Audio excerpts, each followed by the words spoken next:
Good afternoon, ladies and gentlemen, and welcome back to the channel. As per the usual, I am Cable S. Cable. Greetings and salutations, and welcome back. As you can see, we have a couple more unboxings to do tonight. Today, we have this one, The Lost Caverns of... I'm not even going to attempt it. But this is apparently the Jurassic Park themed set.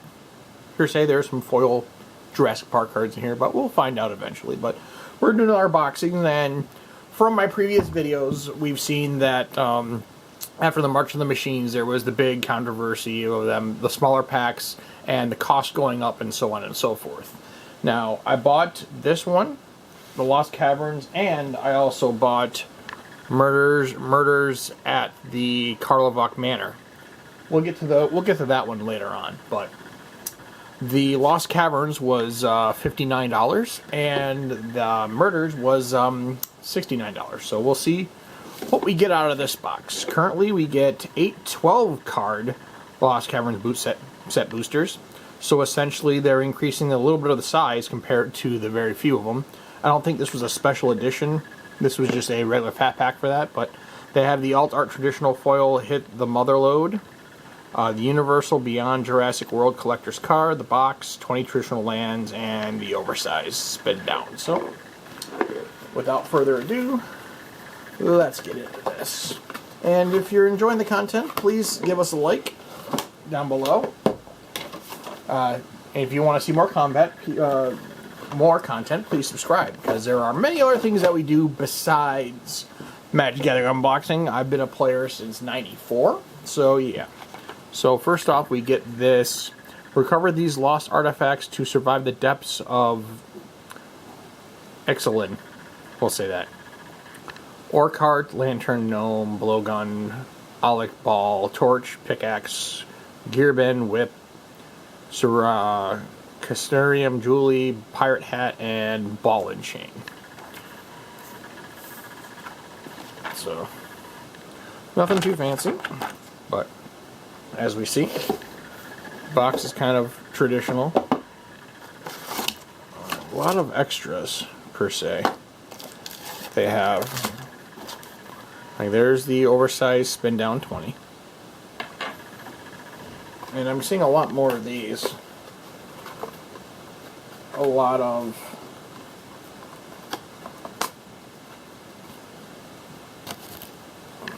just pop out things, different arts, 1/1 counters, and so on and so forth. Some more pictures, and then some other counters or whatnot. So usually pretty interesting, but as we see, you have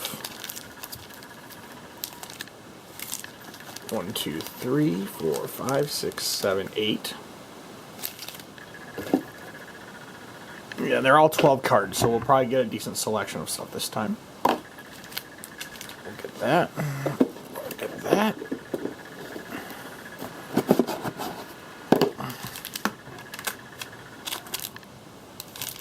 I'm not sure what the ones in paper are.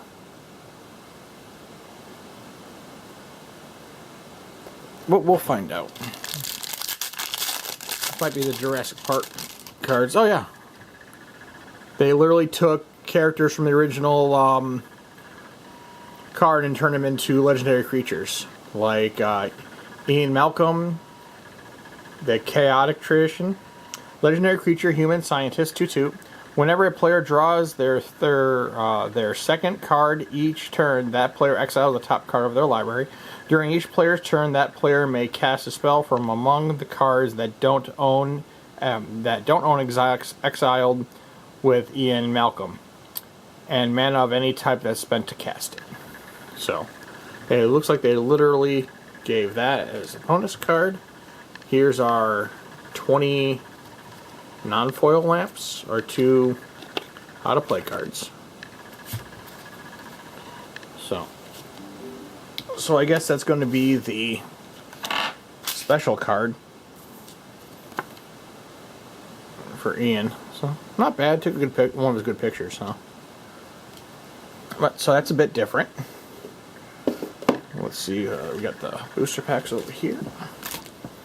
We're going to lay out the land down below us.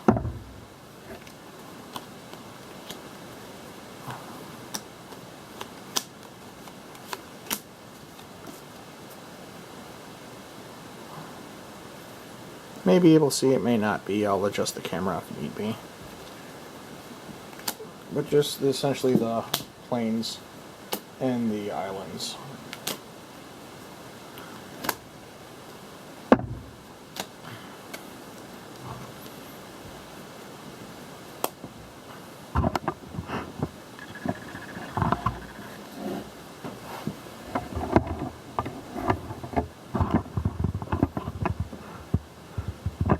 So we're going to have those lands there.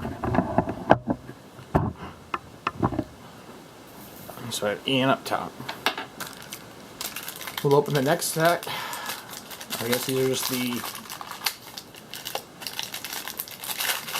specialty of this set. Here's the foil of the Hit the Mother Load, which is Discover 10. If the discovered card's mana value is less than 10, create a number of tapped treasure tokens equal to the difference.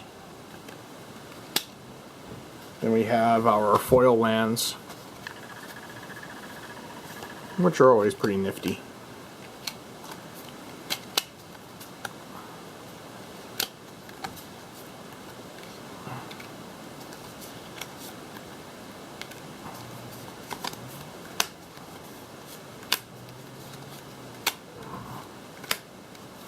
But they've really pretty much been bending the cards a lot.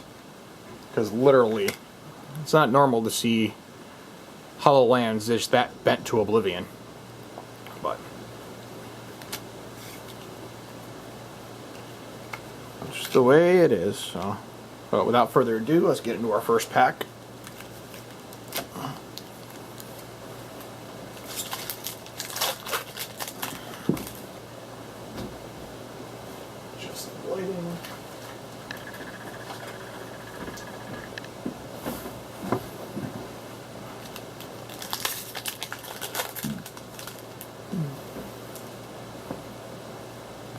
I always like the full art card, just the artist prints. The art series was a good adept to do it. First up, we have Cavitating Cave, land, cave, tap, add a charge. Pay 1, tap, add 1 mana of any color. Pay 4, tap, sack, Captivating Cave, put 2 1/1 counters on target creature, active only as a sorcery.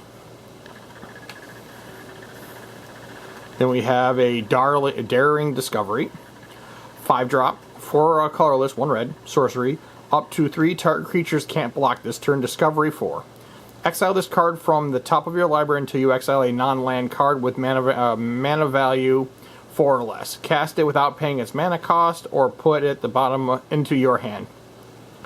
Put the rest on the bottom of the bottom in any random order. Next up, we have the Sunfire Torch, 1-drop, red. Artifact and equipment. Equipped creature gets +1/+0, and has whenever this creature attacks, you may sacrifice Sunfire Torch. When you do, this creature deals 2 damage to any target. Equip 1 to cost. Next up, we have the Orca Puzzle Door, 1-drop, blue, artifact. Tap 1, sacrifice Puzzle Door. Look at the top 2 cards of your library. Put one of those cards in your hand and the other into your graveyard.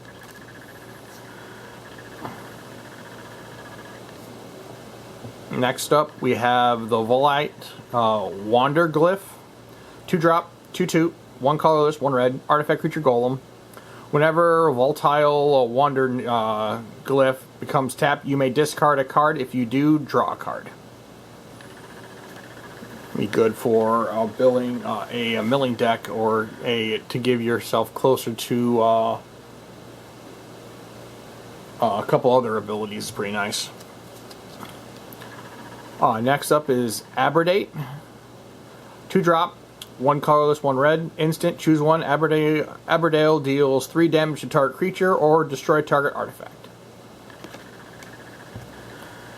Next up, we have the Contested Game Ball. 2-drop artifact. Whenever you're dealt combat damage, the attacking player gains control of Contested Game Ball and untaps it. Pay 2 colorless, tap, draw a card, and put a point counter on Contested Game Ball. Then if it has 5 or more point counters on it, sacrifice it and create a treasure token. Seems like a lot of work for just some other stuff. So next up we have the Mischievous Pup. 3-drop, 2 colorless, 1 white, 3/1. Dog. Flash. Whenever pup enters the battlefield, you return up to 1 target permanent you control to its owner's hand.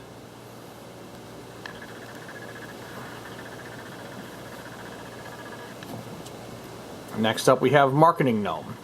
So 1-drop, 1 artifact creature gnome, 1 white. When a Marketing Gnome dies, you gain 1 life and draw the card.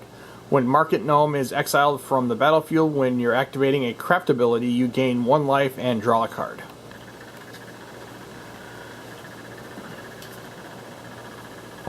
Next up we have Etu Quantism, firstborn of the Gish Halth. I'm not even going to fucking attempt that. But it's a 2-drop, 1 red, 1 green, 2/3, dinosaur haste. When firstborn enters the battlefield, you may pay 2 colorless. When you do, target dinosaur you control deals damage equal to its power to another target creature.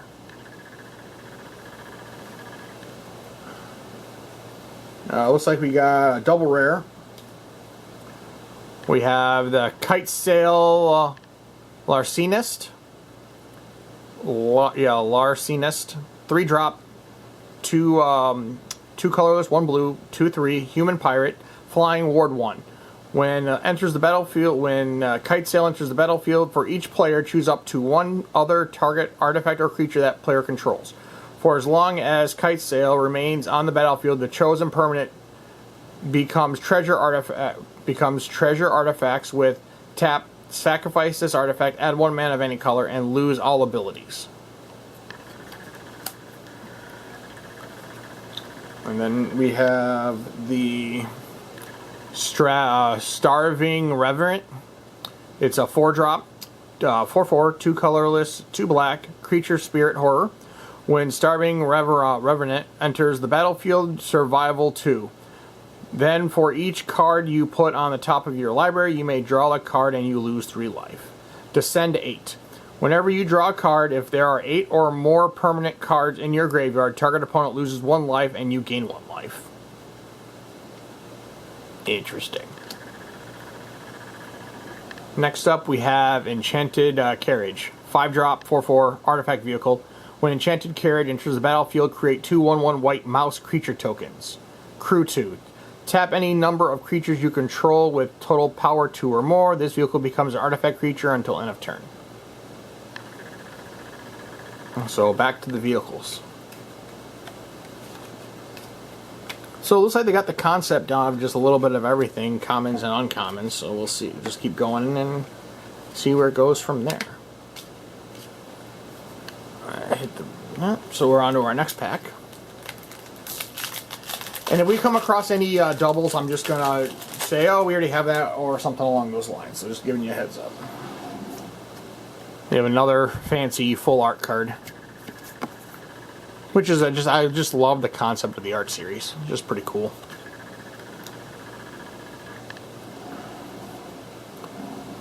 First up, we have a Hidden Courtyard. Land, cave, Hidden Courtyard enters the battlefield. Tap, add a white. Pay 4 colorless, 1 white. Sacrifice Hidden Courtyard, discover. 4. Activate only as a sorcery. Exile, this is for those wondering what discovery. Exile cards from the top of your library until you exile a non-land card with mana cost value 4 or less. Cast it without paying its mana cost or put it into your hand. Put the rest on the bottom of your library in any order.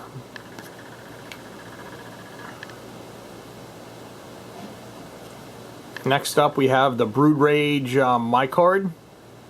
4-drop, 4/3. 3 colorless, 1 black, 4/3. Creature fungus. At the beginning of your end step, if you descend this turn, create a 1/1 black fungus creature token with this creature can't block.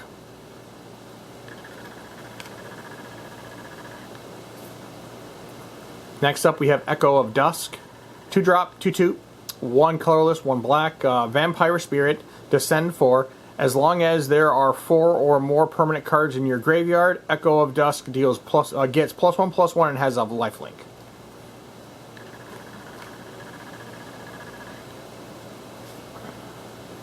Next up, we have Screaming Phantasm. 3-drop, 2/2. 2 colorless, 1 black. Creature Spirit, flying. Whenever Screaming Phantom attacks, mill a card. Put top card of your library into your graveyard. And that's a spirit creature. Next up, we have Another Chance. 3-drop, instant, 2 colorless, 1 black. You may mill 2 cards. Then return up to 2 creature cards from your graveyard to your hand. Next up, we have Join the Dead. 3-drop, 1 colorless, 2 black, instant. Target creature gets -5/-5 until end of turn. Descend 4. This creature gets -10/-10 until end of turn instead if there are 4 or more permanent cards in your graveyard.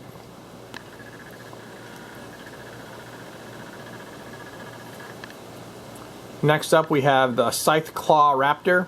3-drop, 4/3, 2 colorless, 1 red. Creature Dinosaur. Whenever a player casts a spell, if it is not their turn, Scythe Claw Raptor deals 4 damage to them. That could be fun.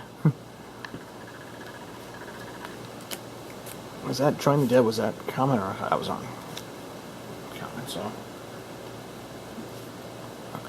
next up, we have the Belligerent Yearling. 2-drop, 3/2, 1 colorless, 1 red. Dinosaur, trample. Whenever another dinosaur enters the battlefield under your control, you may have belligerent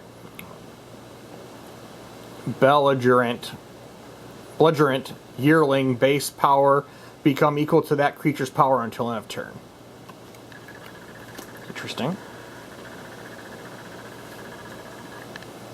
Next up, we have the Thrashing Brododon. 2-drop, 3-drop, 3/4, 1 colorless, 2 green, dinosaur. Pay 1 color, sack the Thrashing Brododon. Destroy target artifact or enchant.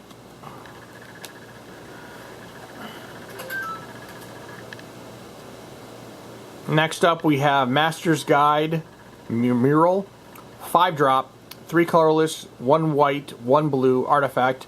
When Master's Guide Mural enters the battlefield, create a 4/4 white and blue golem artifact creature token.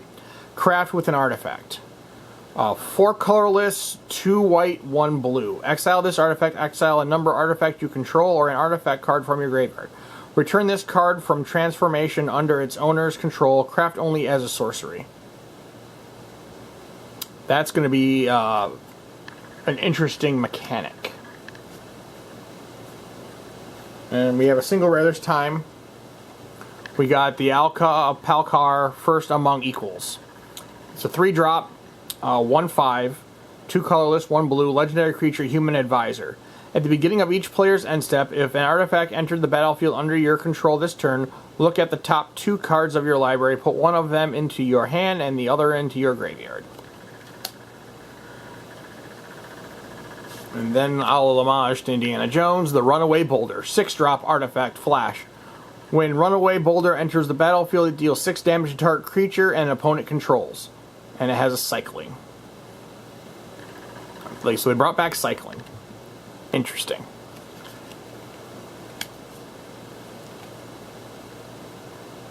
And they have apparently some Magic the Gathering mini games now. So, on to the next one.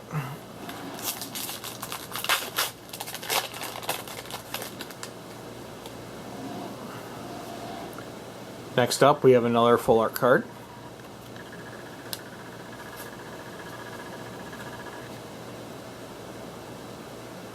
Not sure if this is going to be classified just as a basic land, or is it just a full art island? Not really sure, but it's pretty. Let's put down the islands for the time being. First up, we have the Disruptor Wonder Glyph, 4-drop, 3/4, Artifact Golem. Whenever Disruptor Wandering Glyph attacks, exile target creature from an opponent's graveyard.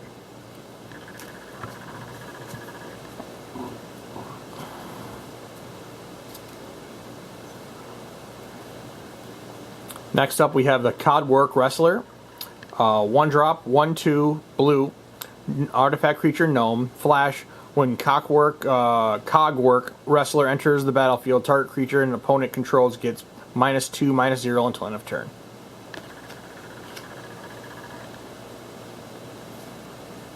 Next up, we have the Thousand Moons Crackshot, 2-drop, 1 colorless, 1 white for a 2/2. Human Soldier. Whenever Thousand Moons Crackshot attacks, you may pay 2 colorless and a white. When you do, tap target creature.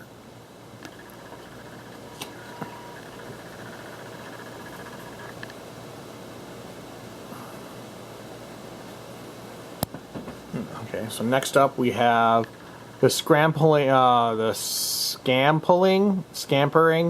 Surveyor, 4-drop, 3/2, artifact creature gnome, 4 colorless. Whenever Scampering Survey enters the battlefield, search your library for a basic land card or cave card, put it onto the battlefield, tap, and shuffle.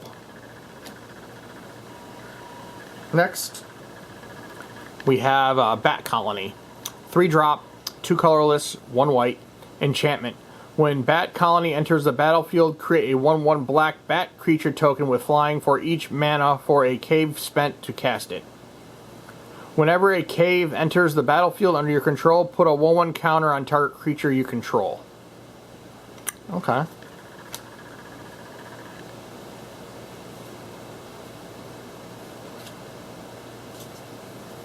Next up, we have the Gargantuan Leech, 8-drop, 5/5, 7 colorless, 1 black, Leech. This spell costs 1 less to cast for each cave you control and each cave card in your graveyard. Lifelink.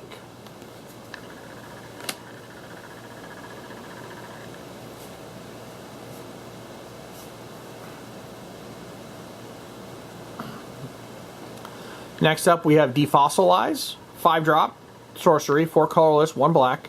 Return target creature card from your graveyard to the battlefield, then that creature explores, then explores again. Explore is reveal the top card of your library, put that card into your hand if it is a land card.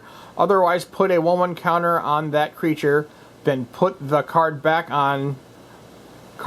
or put it in your graveyard, then repeat the process. That sounds like an overcomplication for exploring. We'll revisit that. Next up, we have the Ninkanzel. It says the Current Conductor, 2-drop, 2/3, 1 white, 1 green, 1 blue. Legendary creature, Merfolk Scout. Whenever a creature you control explores a land card, you may put a land card from your hand onto the battlefield tapped. Whenever a creature you control explores a non-land card, put a 1/1 counter on this Current Conductor. And it looks like we got a double rare. We got Echoing Depths, land, cave, really weird art style to it. You may have Echoing Depths enter your battlefield tapped as a copy of any land card in your graveyard except it's a cave in addition to its other types. Tap and add a charge counter. Next up, we have the Souls of the Lost, 2-drop, a bunch of stars and stuff like that. 1 colorless, 1 black, creature spirit, an additional cost to cast this spell, discard a card or sacrifice a permanent.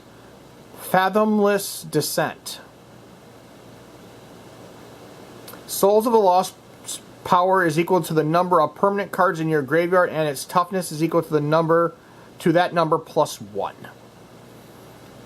That's a fantastic blue-white milling and supercharged deck for sure.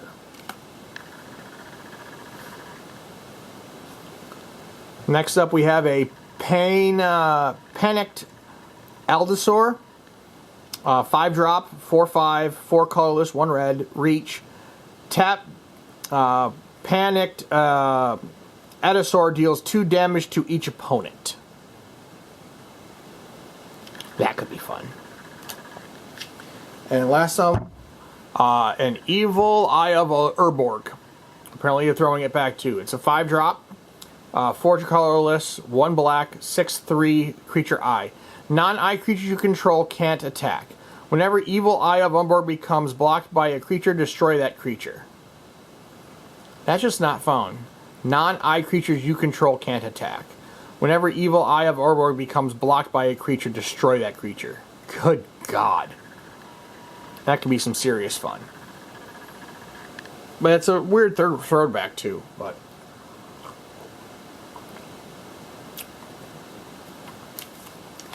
yeah, we'll go on to the next pack. We got 4 packs left. Another full art card.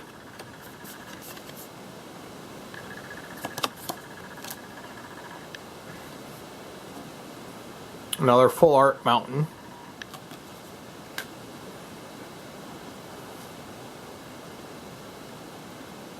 First up, we have the greedy freebooter. Booter. 1-drop, 1/1, 1 black. Creature human pirate. When greedy freebooter dies, scry 1 and create a treasure token.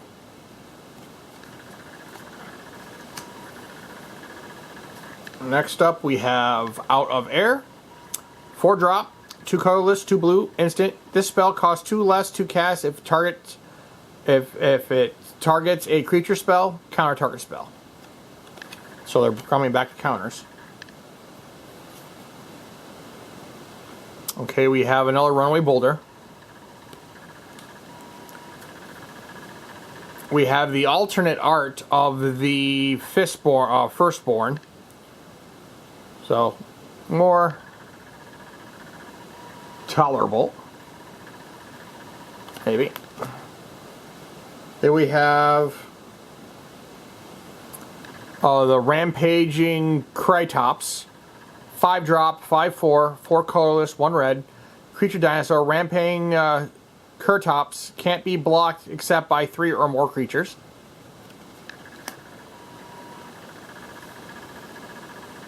Next up we have Dusk Rose Requilary. 1-drop, 1 white. Artifact, an additional cost to cast a spell, second artifact or creature, ward 2. When Dusk Rose Requilary enters the battlefield, exile target artifact or creature an opponent controls until Dusk Rose leaves the battlefield.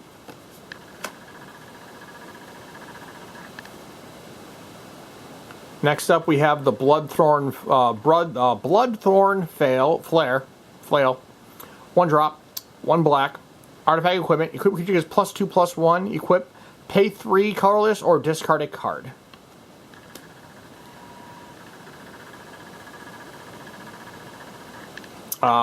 We have another alternate art of the Belligerent Yearling. 2-drop, 2/3 dinosaur. That's when that enters the battlefield under your control. It may have leering base power equal to that creature's power until end. Wait, that's different. It's trample. Whenever another dinosaur enters the battlefield under your control, you may have the Yearling's base power become equal to that creature's power until end of turn.